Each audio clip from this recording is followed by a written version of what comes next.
So, getting the disc off. Oh, just a minute. What do I do with the spanner? Oi! Who's got the spanner? I had it 5 minutes ago, put it down. Found it. Get this clamping nut off. Who on earth tightened this up? Jeez. Okay, so we can change the disc.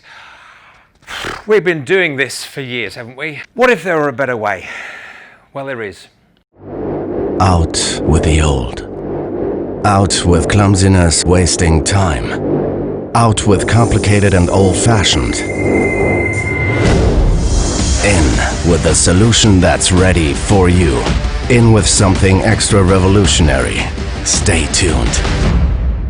The hassle with lost spanners and all these different types of clamping nuts and drive flanges, that's a thing of the past now.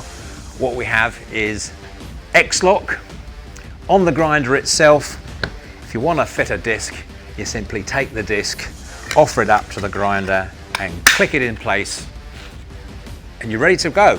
No tools, no hassle. To remove the disc, you simply lift this lever on the front and the disc comes off. Simple as that.